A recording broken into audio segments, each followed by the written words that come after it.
ஆமென். கர்த்தரை நான் எப்பொழுதும் எனக்கு முன்பாக வைத்திருக்கிறேன். அவர் என் வலது பரிசத்தில் இருக்கிறபடியினால் நான் அசைக்கப்படுவதில்லை. எல்லாரும் சொல்லலாம், கர்த்தரை நான் எப்பொழுதும் எனக்கு முன்பாக வைத்திருக்கிறேன். அவர் என் வலது பரிசத்தில் இருக்கிறபடியினால் நான் அசைக்கப்படுவது இல்லை. அப்போ நம்முடைய ஆண்டவரை வேதம் சொல்கிறது, நான் என் முன்பாக கர்த்தரை வைத்திருக்கிறேன். அப்போ ஆண்டவருடைய பிள்ளையினுடைய வாழ்க்கையிலே நம்முடைய முன்னாடி நம்ம வச்சிருக்கிறதை குறித்த ஒரு பெரிய ஞானம் நமக்கு தேவை. நம்ம முன்னாடி என்ன வச்சிருக்கிறோம், நம்ம முன்னாடி யாரை வச்சிருக்கிறோம், அது ரொம்ப ரொம்ப அவசியமான ஒன்று.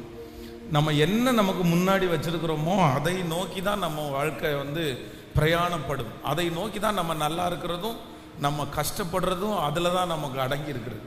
அதனால் சிலர் தங்களுக்கு முன்பாக என்னென்னமோ வச்சிருக்கிறார்கள். சிலர் பயங்களை வச்சுருப்பாங்க, சிலர் சில மனிதர்களை வச்சுருப்பாங்க. ஆனால் நீங்கள் உங்களுக்கு முன்னாடி என்ன வச்சுருக்கிறீங்க? சங்கீதக்காரனாகிய தாவீது அவ்வளோ பிரச்சனையின் மத்தியிலையும் தோற்று போகாமல் இருப்பதற்கு காரணம் என்ன அப்படின்னா, கர்த்தரை நான் எப்பொழுதும் எனக்கு முன்பாக வைத்திருக்கிறேன். அவனுக்கு முன்னாடி பிரச்சனை நிற்கும்போது, போ, எனக்கு முன்னாடி இயேசு வரட்டும். அவனுக்கு முன்பாக அவமானங்கள் இருக்கும்போது, இது வேண்டாம், எனக்கு இயேசு முன்னாடி நிற்கட்டும். அவர் முன்னாடி நின்னதுனால அந்த ஓட்டம் அவனுக்கு ரொம்ப லெகுவாக இருந்தது. இன்றைக்கு இந்த ஆராதனை வேளையிலே இந்த சத்தத்தை கேட்கிற உங்கள் முன்னாடி ஏதோ நிறைய எதிர்மறையான காரியங்கள் இருந்து கொண்டே இருக்கலாம். அதை யோசிச்சுட்டே நீங்கள் வந்திருக்கலாம். கண்ணை திறக்கும் போது அதான் ஞாபகம் வருது, மூடும்போது அதான் ஞாபகம் வருது, சுற்றி அதான் ஞாபகம் வருது. ஆனால் ஆண்டவர் என்ன வாக்கு கொடுக்குறாருன்னா, அவரை முன்பாக வைக்கிறவர்கள் ஒரு நாளும் வெட்கப்பட்டு போவதே இல்லை. நான் கர்த்தரை நான் எப்பொழுதும் எனக்கு முன்பாக வைத்திருக்கிறேன். என்னுடைய கடனை எனக்கு முன்பாக வைத்திருக்கிறேன் என்று தேவ மனுஷன் சொல்லல. கர்த்தரை எனக்கு முன்பாக வைத்திருக்கிறேன். என்னிடத்தில் இருக்கிற தோல்விகளை எனக்கு முன்பாக வைத்திருக்கிறேன். இல்லை, கர்த்தரை எனக்கு முன்பாக வைத்திருக்கிறேன். வேதம் சொல்லுகிறது, கர்த்தர் நமக்கு முன்னே கடந்து போய் நம்முடைய கோணலை செவ்வையாக்குறதற்கு கர்த்தர் வல்லவராக இருக்கிறார். இந்த ஆராதனை முழுவதும் ஆராதித்து கொண்டிருக்கும் போதே என்ன கேட்க போறோம்னா, ஆண்டவரே, நான் உங்களை முன்னாடி நான் வைக்கணும், உங்களை முன்னாடி வைக்கணும். என்னுடைய பிரச்சனைகள் எல்லாம் பின்னாக போட்டு, என்னுடைய சூழ்நிலைகள் எல்லாம் பின்னாடி போட்டும், நான் ஆண்டவரை முன்னாடி வச்சு நான் கடந்து போக ஆசைப்படுகிறேன். ஆண்டவர் அவ்வளோ பெரிய நெருக்கமான ஒரு கூட்டத்தில் அவர் ஒரு வார்த்தையை கேட்குறாரு, என்னை தொட்டது யார் அப்படின்னு கேட்டார். என்னை தொட்டது யார்? அப்போ அங்கே இருக்கிற சீடர்கள் எல்லாரும் ஆண்டவரை பார்த்து ஒரு பெரிய கேள்வி கேட்குறாங்க. இத்தனை பேர் உங்களை நெருக்கிட்டு இருக்கிறோமே, இத்தனை பேர். ஆண்டவர் தெருவில் நடந்து வரும்போது ஆயிரக்கணக்கான ஜனங்கள் அவரை நெருக்கிறாரு. அப்படின்னா சிலர் சொல்லுவாங்களே, எவ்வளோ பெரிய கூட்டம் அப்படின்னு சொன்னால், மண்ணை வாரி அப்படியே மேலே போட்டால் கூட மண்ணு கீழே போகாது, அந்த அளவு க்ரௌடு, அவ்வளோ நெருக்கமாக நிற்கிறாங்க. அதன் நடுவில் ஆண்டவர் ஒரு காமெடியான ஒரு வார்த்தை மாதிரி, என்னை தொட்டது யார்? அப்போ அங்கே சுற்றி இருக்கிறவங்க எல்லாம் என்ன ஆண்டவரை பேசிகிட்டு இருக்கிறீங்க, அவங்க இடிச்சிட்டு உரைச்சிட்டு இப்படி பண்ணிட்டு இருக்கிறோம், என்னை தொட்டது யார்? அப்போ தான் ஆண்டவர் சொல்கிறார், இல்லை, என்னிடத்திலிருந்து வல்லமை புறப்பட்டது, என்னிடத்திலிருந்து வல்லமை புறப்பட்டது. நம்ம ஆண்டவர் ஜீசஸை நம்ம ஃபாலோ பண்ணுறதுல பெரிய விஷயம் இல்லை. நிறைய பேர் ஃபாலோ பண்ணுறாங்க. லட்சக்கணக்கான பேருக்கு பாடல்கள் பிடிக்கும், லட்சக்கணக்கான பேருக்கு செய்தி பிடிக்கும், லட்சக்கணக்கான பேர் ஜீசஸை நாங்கள் ஃபாலோ பண்ணுறேன்னு சொல்லுவாங்க. ஆனால் ஃபாலோ பண்ணுறது பெரிய விஷயம் இல்லை. எந்த மாதிரி ஃபாலோ பண்ணணும்னா, அவர் என்னை பார்த்து என்னை தொட்டது நீதானா, என்னிடத்திலிருந்து வல்லமை புறப்பட்டது என்று சொல்லுகிற அளவுக்கு அவரை தொடணும். அப்போ ஆராதனையும் ஆலயம் அப்படின்றது நமக்கு மட்டும் கிடையாது, இந்த உலகத்தில் இருக்கிற லட்சக்கணக்கான பேர் இன்னைக்கு ஆராய்ச்சி தான் இருக்காங்க. எத்தனை திருச்சபைகளானாலும் நிறைய திருச்சபைகள் நிரம்பி வழிந்து கொண்டு தான் இருக்கிறது. பாருங்கள், நீங்கள் கோயம்புத்தூரில் இருக்கிற டவுன் ஹால் பக்கத்தில் போங்க, ஒரு பெரிய ஆர்சி சர்ச் இருக்கிறது. அந்த ஆர்சி சர்ச்சில் பார்த்தீங்க அப்படின்னா க்ரௌடு உள்ளே உட்காரவே முடியாது. அவ்வளோதான், ஒரு 20 மினிட்ஸுக்கு அதுக்குள்ளே க்ரௌடு ஃபுல்லாயிரும். அதுக்கு வெளியில் தான் ஆயிரக்கணக்கான பேர் வெளியே நின்றுருக்கிறாங்க. எத்தனையோ இடங்களில் இன்றைக்கு ஆலயம் நடந்து கொண்டிருக்கு, ஆராதனை நடந்து கொண்டிருக்கிறது. ஆனால் இத்தனை லட்சம், இத்தனை கோடி பேர் ஆராதிக்கிறதுல எத்தனை பேர் ஆண்டவரை தொட்டாங்க? இல்லை, எத்தனை பேரை பார்த்து ஆண்டவர் சொன்னார், என்னை தொட்டது யார், என்னிடத்திலிருந்து வல்லமை புறப்பட்டது. அப்போ ஆண்டவருடைய பிள்ளைகளே, சர்ச்சுக்கு போகிறது, ஆண்டவரை ஆராதிக்கிறது அப்படின்றது எல்லாருக்கும் இன்னைக்கு நிறைய பேர் காமனாக இருக்குது. அது பிரயோஜனம் இல்லை. என்ன அப்படின்னா, அவரிடத்திலிருந்து வல்லமை புறப்படுகிற அளவிற்கு நான் அவரை ஆராதிப்பேன், அவரிடத்திலிருந்து வல்லமை புறப்படுகிற அளவிற்கு நான் அவரை தொடுவேன், வேதம் சொல்லுகிறது, அவரை ஆவியோடும் உண்மையோடும் தொழுது கொள்ள வேண்டும். தங்களுடைய முழு ஆத்மாவோடும் முழு சரீரத்தோடும் முழு பலத்தோடும் எல்லாத்தையுமே ஆராதனை. பாருங்க, சில நீங்கள் எத்தனை பேர் சிலர் படம் சினிமா பார்ப்பாங்க பாருங்க. இந்த சினிமாவில் நிறைய பேர் ஊறி போவாங்க பாருங்களேன். அந்த கதைகள், அந்த நடிப்புகள் அவங்கள என்ன கொண்டு போகும்னா, அதிலிருந்து வேற எந்த விதத்திலையுமே அவங்களுடைய மனசு திரும்பாது. அந்த 3.5 மணி நேரம் சிலர் நிறைய பேர் பார்த்துருக்குறேன், டிவியை பார்த்துட்டே இருப்பாங்க, வெளியே போக வேண்டியது இருக்கும். அந்த டிவி மேலே இன்ட்ரெஸ்டே இல்லாத ஒரு நபர்னா எந்திரிச்சு அப்படியே போயிட்டு திருப்பி வருவாங்க. ஆனால் நம்ம நிறைய பேர் பாஸில் வைக்கிறோம். எதுக்கு பாஸில் வைக்கிறீங்க? எதுக்கு அதை பாஸில் வைக்கிறோம் அப்படின்னா, நமக்கு கண்டினியூவாக பார்க்கணும், அது எனக்கு பிடிச்சிருக்கா, அதுக்குள்ளே நம்ம மூழ்கிட்டோம். அப்போ ஆண்டவருடைய பிள்ளைகளே, ஆண்டவர் என்னை எதிர்பார்க்கிறாருன்னா, என்னை உண்மையாய் ஆராதிக்கிறவர்களை கர்த்தர் எதிர்பார்க்கிறார். ஸோ 2.5 மணி நேரம் எல்லாரும் மாதிரி நம்ம வேஸ்ட் பண்ணுறதுக்காக அல்ல. நம்ம எப்படி ஆராதிக்கணும்னா, ஆண்டவரை நீர் என்னை பார்த்து சொல்லணும், என்னிடத்திலிருந்து ஒரு வல்லமை புறப்பட்டது.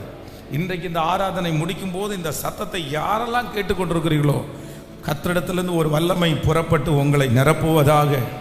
உங்களுடைய மலை போல இருக்கிற பிரச்சனையை மெழுகு போல கர்த்தர் உருகி போக பண்ணுவாராக. ஆமென். ஆனால் இந்த டிஸ்டர்பன்ஸ் எல்லாத்தையும் சத்ரு உங்களுக்கு கொண்டு வருவான்.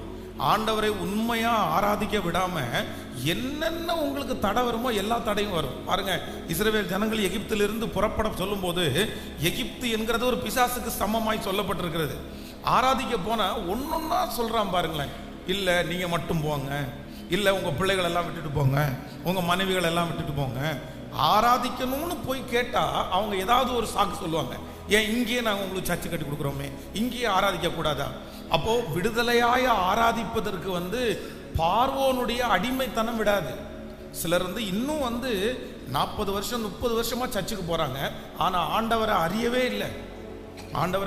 வேதம் சொல்லுகிறது, இது சாமுவேல் ஏலியினுடைய பிள்ளைகள் பேலியாளின் மக்கள் மட்டும் இல்லை, அவங்க கர்த்தரை என்ன பண்ணலையாமா?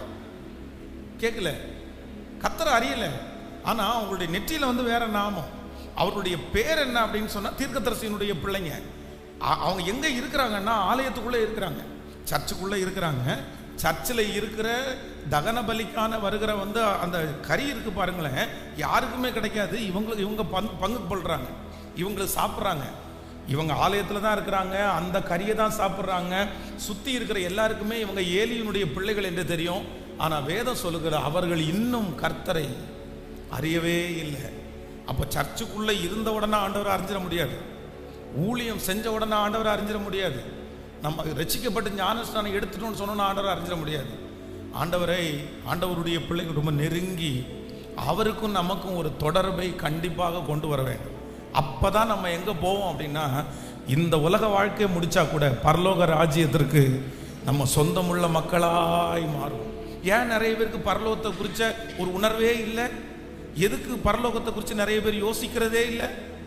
ஏன் அப்படின்னு சொன்னால், நிறைய பேர் இன்னும் ஆண்டவர் என்ன பண்ணலை, நான் தொடவே இல்லை. ஒருவேளை இந்த சத்தத்தை கேட்குற யாராவது ஒருத்தர், நீங்கள் 30 இயர்ஸாக 30 வருஷமாக சர்ச்சுக்கு போகலாம் பிரதர், 20 வருஷமாக சர்ச்சுக்கு போகலாம் பிரதர், ஆனால் இன்னும் உங்களுக்குள்ள ஒரு மாற்றம் நீங்கள் ஆண்டவரை தனிப்பட்ட விதத்தில் அப்பான்னு கூப்பிட்டு நீங்கள் உண்மையான தொடுதல் இருக்கிறவங்களுக்கு கண்டிப்பாக அந்த பிரசன்னம் வரும்போது ஒரு அழுக வரும். தேவனுடைய பிரசன்னத்திலே நீங்கள் இன்னும் உங்களுக்கு கண்ணீர் வரல அப்படின்னா அந்த பிரசன்னத்தை நீங்கள் இன்னும் தொடரலன்னு அர்த்தம். நீங்கள் தேவனுடைய பிரசன்னத்தை அனுபவிக்கணும்னா அந்த வாஞ்சையோட மணி நேரம் போனதே தெரியல அப்படின்ற அனுபவம் டெய்லி இல்லைன்னா கூட ஒரு நாளாவது உங்களுக்கு கண்டிப்பாக இருக்கணும். அந்த அனுபவம் உங்களுக்கு இல்லைன்னா இன்னும் ஆண்டவர் உங்களை தொடரலன்னு அர்த்தம். அதனால ஆண்டவரே, இன்று உம்மிடத்திலிருந்து வல்லமை புறப்பட்டது. ஆண்டவர் இங்கே இருக்கிற இந்த சத்தத்தை கேட்குற எல்லாரிடத்துலையும் சொல்லுவாராக, என்னிடத்திலிருந்து வல்லமை புறப்பட்டது. ஆமென் சொல்லுங்க பார்க்கலாம். ஹல்லேலூயா. அவரை போல யாருமே இல்லை. ஆண்டவருக்கும் பிசாசுக்கும் உள்ள ஒரு பெரிய வித்தியாசம் என்னன்னா, வேதம் சொல்லுது, ஆண்டவர் தன்னுடைய பிள்ளைகளுக்கு அற்புதத்தை காண்பிக்கும் போது முன்னாடி ஏற்கனவே நடந்த ஒரு பெரிய அற்புதத்தை ஆண்டவர் காமிக்கிறார். சொல்லும்போது கூட சொல்றார், நான் இருக்கிறவராகவே இருக்கிற தேவன். அப்படின்னா மரியாள் ஆண்டவரே இது எப்படி ஆகும், நான் புருஷனை அறியாத கன்னியா இருக்கிறேனே, திடீர்னு என் வயிற்றுல குழந்தை உருவாகும்னு சொன்னால் எப்படி உருவாகும் அப்படின்னு சொல்லும்போது ஆண்டவர் ஸ்ட்ரெயிட்டாக எங்கே கூட்டிகிட்டு போகிறாருன்னா, நீ நேரே வா அப்படின்னு சகரியா வீட்டுக்கு கூட்டிகிட்டு போய் அங்கே எலிசபெத் அந்த அம்மாவை காமிச்சு, மலடியா இருந்த வயது சென்ற இவளுக்கு 6வது மாதம், இங்கே நான் இப்படி இந்த சரீரத்தில் ஒரு குழந்தையை கொடுக்க முடியுமானால் உனக்கு ஏன் தர முடியாது அப்படின்னு விசுவாசத்தை காண்பிக்கிறார். இதுதான் ஆண்டவர். ஆனால் வேதம் சொல்லுது, யவீரு தன்னுடைய பிள்ளை மரிச்சு போகுது, ஆண்டவரிடத்துல எப்படியாவது ஜெபம் பண்ணி காப்பாற்றலான்னு வரும்போது சத்துரு யாரை கொண்டு வந்து நிறுத்துறான்னா, அங்கே இருக்கிற ஒரு சிலர் சொல்கிறாங்க, இனி போதகரை வருத்தப்படுத்த வேண்டாம், உங்கள் பிள்ளை மரிச்சிட்டா. அப்போ ஆண்டவருடைய பிள்ளைகளே, இன்றைக்கு உங்கள் கண்ணுக்கு முன்னாடி ஏதாவது நடக்காதது போலவே உங்கள் முன்னாடி சத்துரு கொண்டு வந்தான்னா நீங்கள் அதை நம்பாதீங்க. அது யார் காமிக்கிறதுனா, பிசாசு காமிக்கிறது. உங்களை சுற்றி இருக்கிற நிறைய பேரை காமிச்சு, இவனுக்கு நடந்துருச்சா, இவன் என்ன நல்லா ஆயிட்டானா, அவன் என்ன நல்லா ஆயிட்டானா, இப்படி நடக்காது, அப்படின்ற ஒரு நெகட்டிவான ஒரு எண்ணத்தை, அவிசுவாசத்தை விதைக்கிறவன் சத்துரு. ஆனால் ஆண்டவர் என்னன்னா, உங்களை ஒவ்வொரு இடத்துலையா கூட்டிட்டு போய் எலும்புகள் நிறைஞ்ச பள்ளத்தாக்கில் கூப்பிட்டு போய் அங்கே இருக்கிறதை ஒரு சேனையாய் மாற்றி நம்முடைய விசுவாசத்தை வர்த்திக்க பண்ணுகிற இயேசு நம்மோடு கூட இருக்கிறார். என்னுடைய விசுவாசத்தை கர்த்தர் வர்த்திக்க பண்ணுகிறார்.